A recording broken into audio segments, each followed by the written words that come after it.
नमस्कार बच्चों, मेरा नाम है राहुल और आप देख रहे हैं माई सीबीएसई क्लास। तो चलिए शुरू करते हैं वर्कशीट कार्यपत्रक 48। तो ठीक है, शुरू करने से पहले पिछला वाला देख लेते हैं हम क्या चीज और कैसे पढ़ रहे हैं, कौन सी चीजें खत्म हो चुकी और कौन सी चीजें नई आई हैं। तो जैसे पता है, जो मेरे साथ बच्चे पिछले हर बार शुरू से पढ़ते हुए आ रहे हैं उनको तो पता होगा कौन सी चीजें हम पढ़ चुके हैं, कौन सी नहीं, तो उस पर हम टिक लगाते हुए जा रहे हैं। तो लाल पेन कहाँ है हमारा भाई? सब इधर आइए, कितनी बार कहा है पास में रहा करो। तो ठीक है, तो पहला, दूसरा, तीसरा, चौथा, पांचवा सिलेबस में नहीं है, छठा भी पढ़ चुके हैं, रेखाएं और कोण, त्रिभुज पढ़ चुके थे, और हमने हीरोइन का सूत्र, हीरोइन का सूत्र और पृष्ठ क्षेत्रफल, इससे पहले जो भी हमने खत्म किया था पृष्ठ क्षेत्रफल अध्याय 13। ठीक है, अध्याय 13 अगर मैं बुक दिखाऊं तो ये आपकी, अरे यार ये तो खटून आ गए, तो 9th क्लास की बुक है। ठीक है, तो इसके पिछले पेज पे, लास्ट पृष्ठ पर 284 पर इस पे भी आपके फॉर्मूले दिए गए हैं। मैं बुक इस वजह से दिखा रहा हूँ कि बहुत सारे बच्चों के ने किताबें नहीं खरीदे होंगे इस पैंडेमिक में।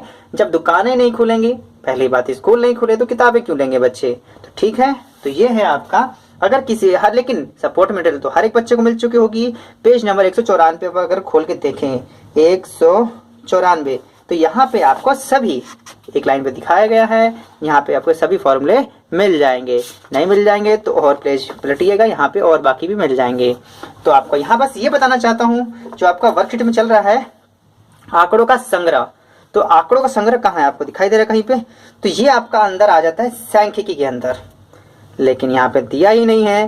तो क्या टिक मारना सही है या गलत? तो एक बार पढ़ लेते हैं, फिर आपको पता ही चल जाएगा सांख्यिकी के अंदर आता है कि किसके अंदर आता है।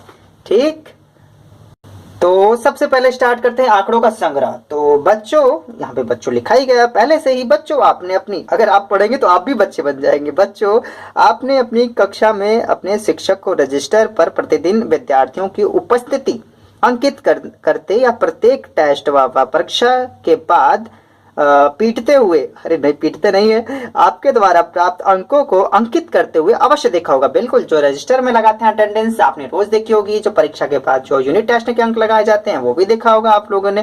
क्रिकेट के बोर्ड स्कोर पर देखा होगा कि सचिन ने इतने मार दिए, विराट ने इतने मार दिए।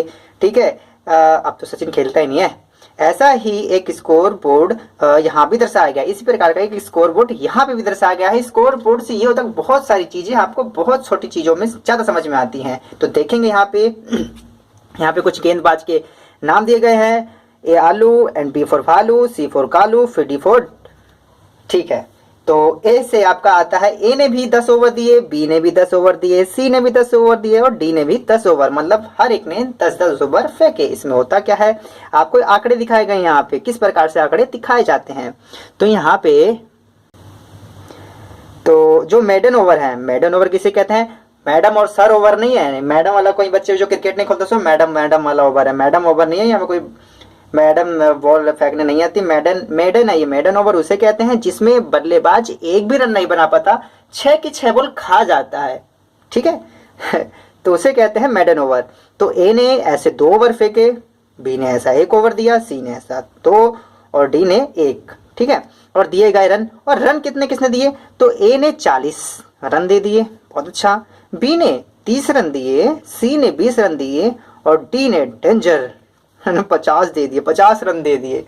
ठीक है, अब आगे देखते हैं हुआ क्या है। ए ने 3 विकेट लिए, बी ने 2 विकेट लिए, सी ने 1 विकेट लिया और डी ने डेंजर, देखो 50 रन दिए लेकिन 4 विकेट इसने ले लिए। तो बहुत अच्छी बात है। ये आपको जो दिखाया गया है आंकड़ा है एक प्रकार का।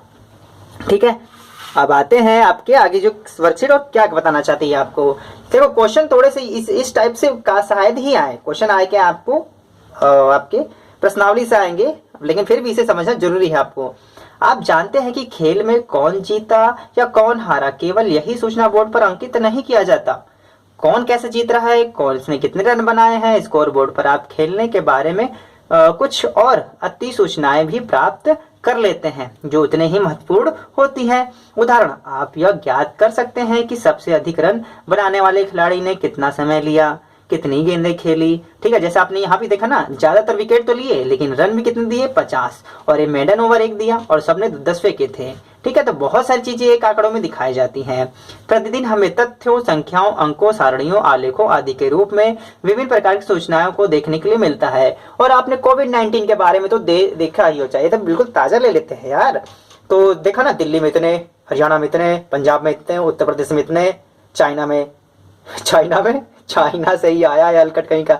तो आपने देखा होगा आंकड़े भी कई प्रकार से दिखाए, शहरों के हिसाब से आंकड़े दिखाए जा रहे थे, फिर देश के हिसाब से आंकड़े दिखाए जा रहे थे, यूएसए में इतना, चाइना में इतना, पाकिस्तान में इतना, नेपाल में इतना, ठीक है। और उसके प्रकार से शहरों के हिसाब से चेन्नई में इतना, दिल्ली में इतना, मुंबई में इतना, राजस्थान तो पूरा स्टेट ही हो गया, ठीक है, जयपुर में इतना, ठीक है। तो ये सब आंकड़े दिखाए जाते हैं ताकि आपको बहुत कुछ चीजें समझ में आती हैं। हाँ, किस प्रदेश में सबसे ज्यादा है, किस शहर में सबसे ज्यादा है, बहुत सारी सूचना एक प्रकार से मिलती है।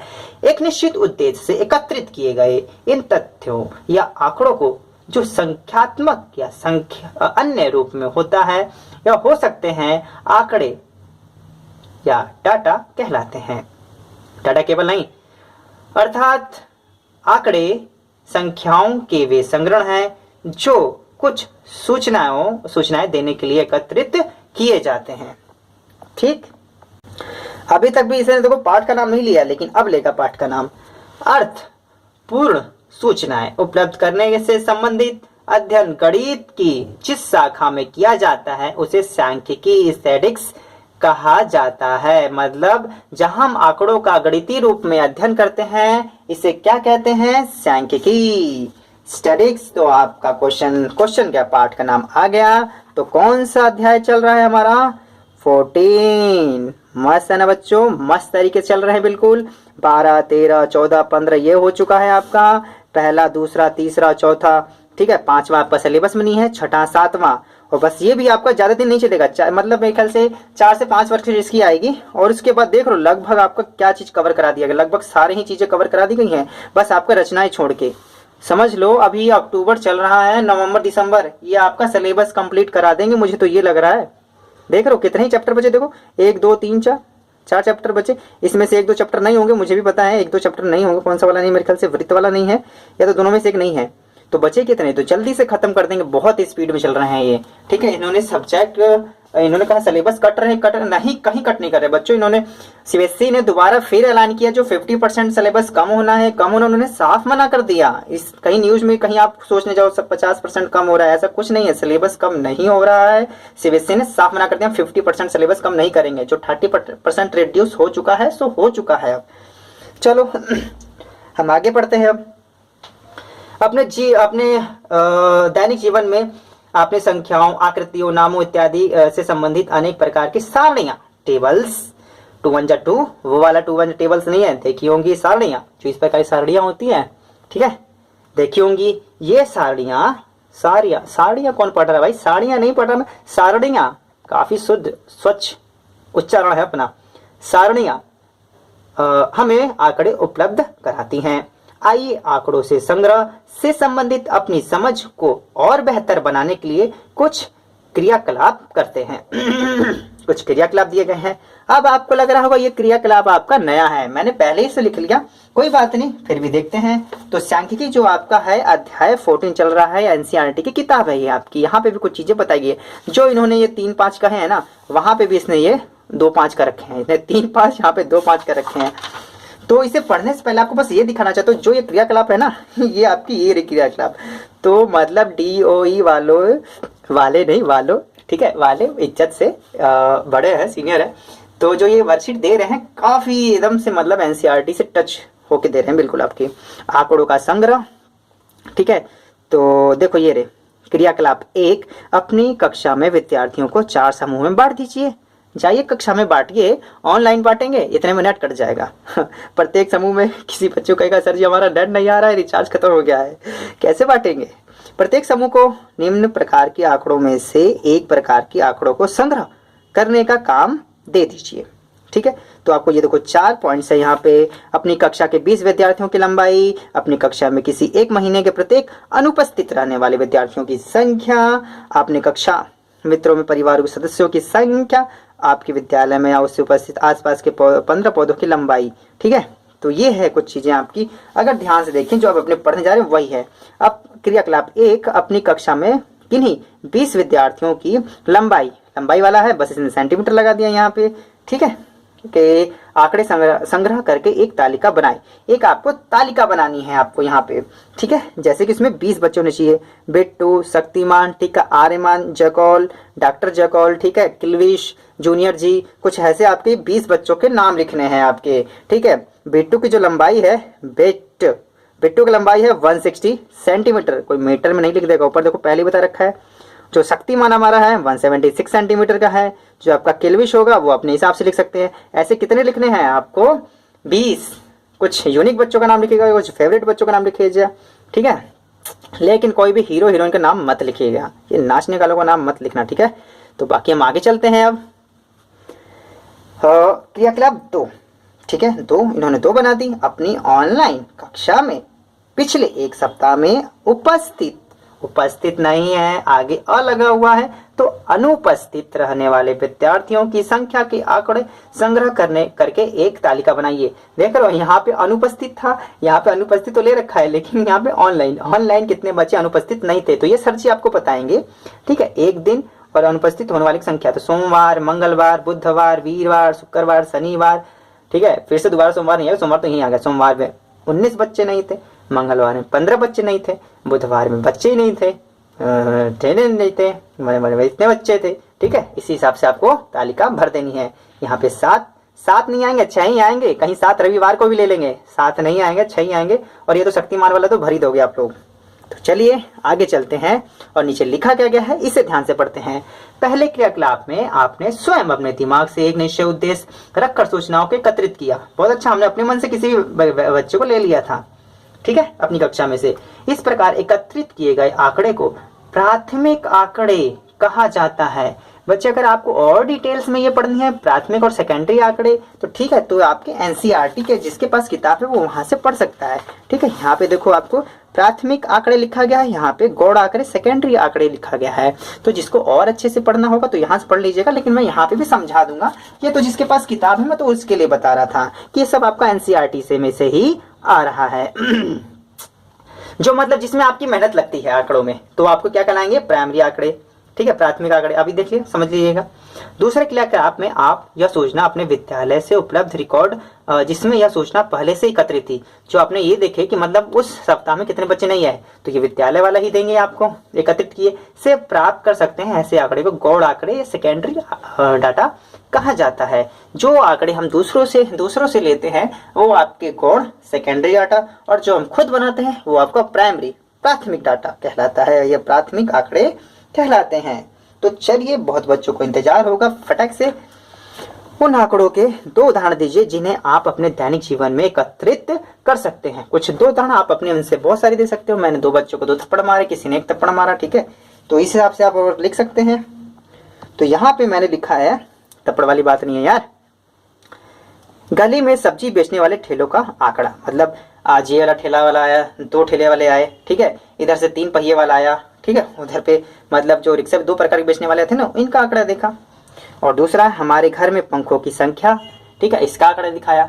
यहाँ पे 1 पंखा, वहाँ पे 2 पंखा, वहाँ पे 2 पंखे, वहाँ पे 1 पंखे, ठीक है। आप कहेंगे घर में 2 पंखे, अरे यार छोटे छोटे वाले यार, ठीक है, जो छत पे होते हैं, एक छोटा एक बड़ा लगा दिया, कोने में हवा दे रहा है, एक फैल के हवा दे रहा है, कुछ इस टाइप का।